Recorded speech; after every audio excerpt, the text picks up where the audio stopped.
Welcome back. I'm making some broken china jewelry today. The first thing I'm going to do is I have an old cup and I'm going to put a little bit of liquid flux, and that's what we use for soft soldering. I'm using lead-free solder and a soldering iron. There is no flame or torch needed for making this jewelry. And I've already prepped this piece, which means I've used a copper foil tape around the edges, and I have applied a base bead of solder around the edges. And if you're a beginner and you want to know exactly how to do that, I'll leave a link below. And I have a book about soldering and about broken china jewelry, and you can learn about all the details in there. But I'm going to show you a technique that I do. This is from my second book, Soldered Alchemy. And this is a bridging technique where I use wire and I fill the wire with solder to get a three-dimensional look, and it's really cool. And I'm showing you here, I used copper wire, and because I used copper wire, I had to coat it with solder. You can use pre-tinned wire. That is a wire that has a coating of solder on it as long as it is lead-free. Or you can use a silver or silver-plated wire. I just have copper. I have tons of it, and it's really easy to coat with solder. All you need to do is coat it with flux first. So you dip your flux brush into the liquid flux, brush it over the wire, and then pick up a little bit of solder with the tip of your hot soldering iron, and you spread it all over the wire. Make sure you get both sides. And I'm using companion wires, so I'm using two at a time, two separate wires put together. And what we're going to do is we're going to make an effect that looks like ribbon. And you can see what I did was I soldered two of the ends of wire on one spot on one of the edges of my pendant, and then I'm pulling the wires together over the pendant to the opposite side and kind of situating them there. I'm going to kind of fuss with them until they're just where I want them to be. I'll put a little bit of flux on there, and then I'll take my hot soldering iron and put a tiny little drop of solder on to secure them in place. And once they're secured in place, and they get hot very quickly, so I'm working kind of fast so I don't burn my fingers. And you can always use a pair of pliers to hold your project or wear some heat-proof gloves. But then what I'll do is I'll take my side cutter pliers and I'll cut the tail ends of those wires off. And then I'll take another set, or if I still have, the long enough pieces with those tail ends, I'll use those again. And I'm matching up the ends. And what I'm doing here is I'm holding the ends together, and very quickly I'm just going to touch it with solder like that, and they're soldered together. And that's kind of easier than holding the ends of two loose wires together. And I'm going to solder my next pair of wires on there. And what I do to fill in the wires to make that ribbon effect is I'm picking up larger size drops of solder, and I am placing those drops between the wires so that the drop of solder touches both wires. And I'll do that down the ribbon shape, down the wire, and then I use my soldering iron to go over all of it so that it fills it all in. As you can see, sometimes it takes about 2 times, maybe 3 times to do it until those wires are filled in. If you use too much solder, it will drip down through your wires, or if your soldering iron is too hot, the solder will drip down through your wires. So you may have to adjust the temperature of your soldering iron. And if you're interested in knowing about what temperature to solder at, I have an entire video that I just did, about a month or two ago. It's how to choose a soldering iron for jewelry making, and I talk all about temperature in there. So what you want to do is continue this process. I'm filling in the gaps between the wires to get that 3D effect.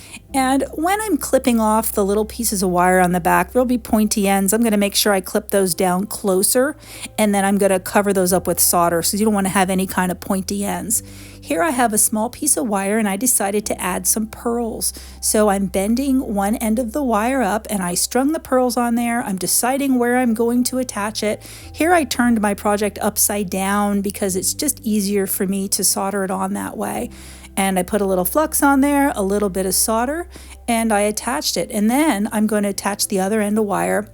And then once that's on there, well, I'm going to go around and I'm going to add a little bit of decorative soldering on there. So that's just little droplets of solder.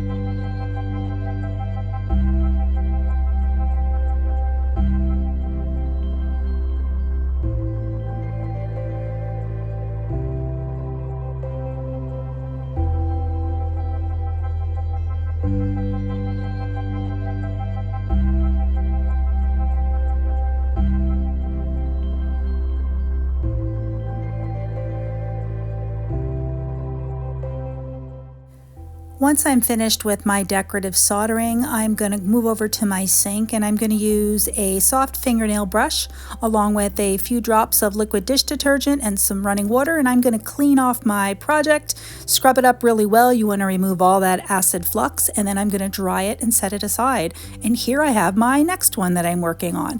Now I'm going to talk to you about what these pieces are. These are china pieces that are from antique calendar advertising plates, and these plates were really popular 1909, 1910, and other dates as well, but I have a lot that are 1909 and 1910, so I know that they were popular in those years.